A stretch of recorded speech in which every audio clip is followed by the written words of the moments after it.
1800 hours Pakistan Standard Time. Assalamu alaikum. This is Radio Pakistan. The news read by Sumaira Kamal. The headlines first. Prime Minister Lord's outgoing Army Chief Services for Pakistan Army, country's defence and for safeguarding national interests. Change of command ceremony of Pakistan Army will be held at General Headquarters in Rawalpindi tomorrow. Planning Minister has urged private investors to come forward and invest in the country to strengthen economy. Minister of State for Foreign Affairs will visit Kabul tomorrow to hold political parleys on the host of bilateral issues and regional security with the Afghan interim government. The third Pakistan-Africa Trade Development Conference and Single Country Exhibition begins in Johannesburg tomorrow. India's Hindutva regime has decided to seal 100 more educational institutions and properties of the Jamaat-e-Islami as part of its ongoing crackdown on pro-freedom leaders and organizations in illegally occupied Jammu and Kashmir.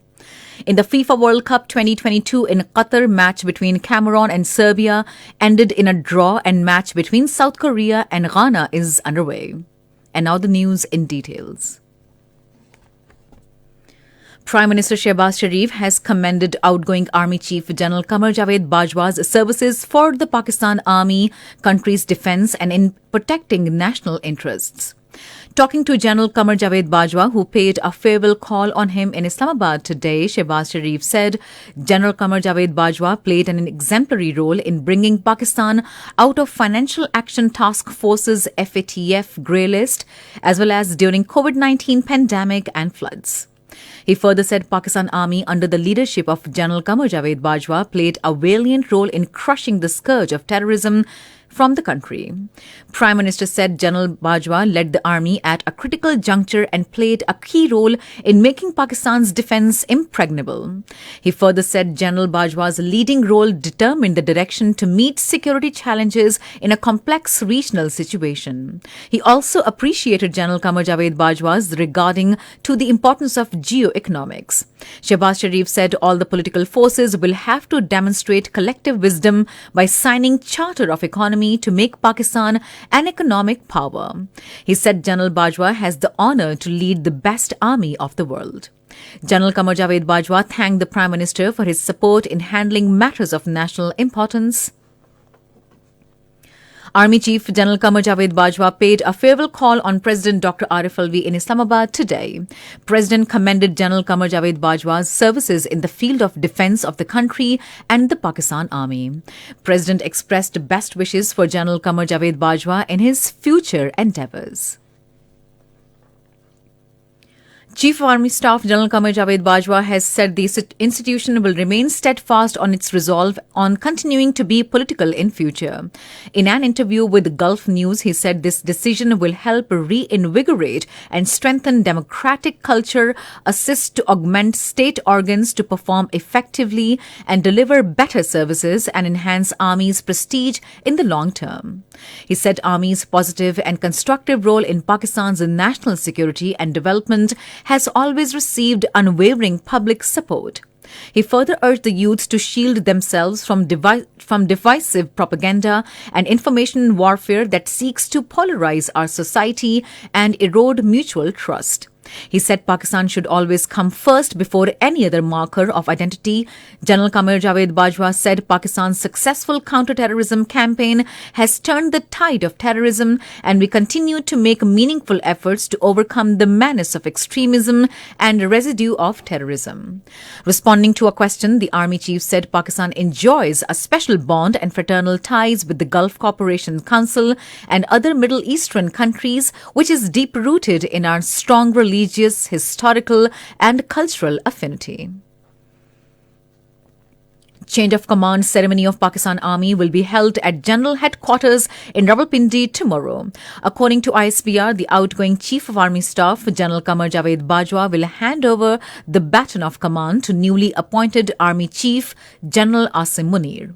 It is pertinent to mention here that General Asim Munir will be the 17th Army Chief to assume the command of the Pakistan Army. This is Radio Pakistan. Planning Minister Ehsan Iqbal has emphasized on making Pakistan's industry competitive and in line with world's requirements to boost country's exports.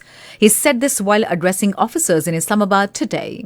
Ehsan Iqbal said the officers should think as economic managers while handling their professional matters. He said tax collection, investment, exports and foreign remittances are panacea to treat our economy. He urged private investors should come forward and invest in the country to strengthen economy. He further said it is a matter of Pakistan's future to enhance its exports from $32 billion to $100 billion. He said reliance on exports is a key for development and progress in the world.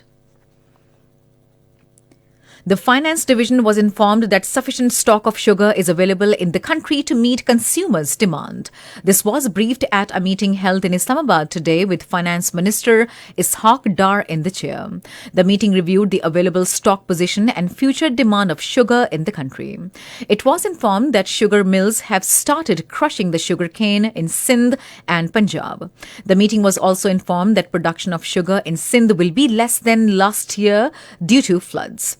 Finance Minister expressed satisfaction on the availability and production of sugar in the country and stressed on maintaining the strategic reserves of sugar and its price to ensure maximum relief to masses. Minister of State for Foreign Affairs Hina Rabbani Khar will pay a one-day visit to Kabul tomorrow to hold a political dialogue with the Afghan interim government. According to Foreign Office spokesperson, during the visit, bilateral relations, including cooperation in the areas of education, trade and investment, regional connectivity, people-to-people contacts, and matters related to regional security will be discussed. Minister of State will also reaffirm Pakistan's continued commitment and support for all efforts aimed at strengthening peace and enhancing prosperity in Afghanistan. The third Pakistan-Africa Trade Development Conference and Single Country Exhibition begins in Johannesburg, South Africa tomorrow. Around 130 companies will exhibit their products in the three-day exhibition.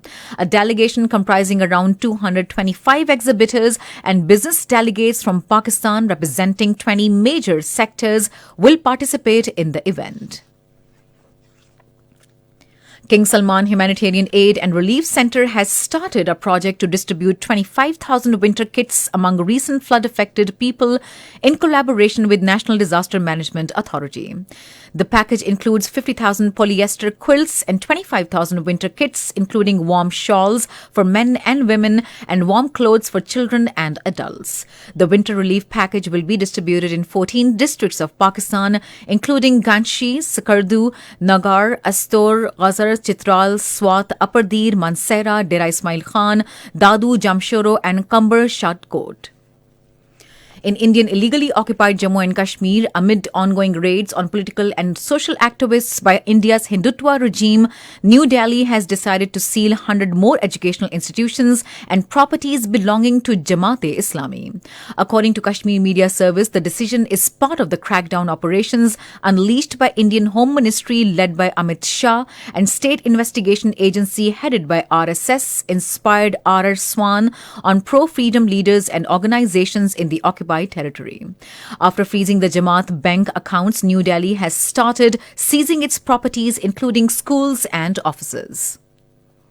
In the FIFA World Cup 2022 in Qatar today, match between Cameroon and Serbia ended in a draw with teams scored 3 goals each at Al Janoub Stadium.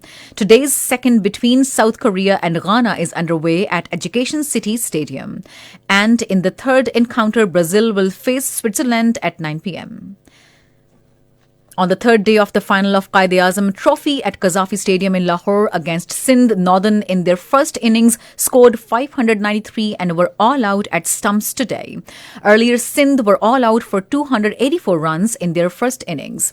Northern enjoys a lead of 309 runs. Radio Pakistan Lahore is broadcasting ball-to-ball running commentary on the match for its FM 94 sports channel. And finally, the weather. Mainly cold and dry weather is expected in most parts of the country during the next 12 hours. And that is the end of the news. For more news and analyses, log on to our website, radio.gov.pk. And also watch live streaming of our bulletins on the link facebook.com/radio Pakistan News Official.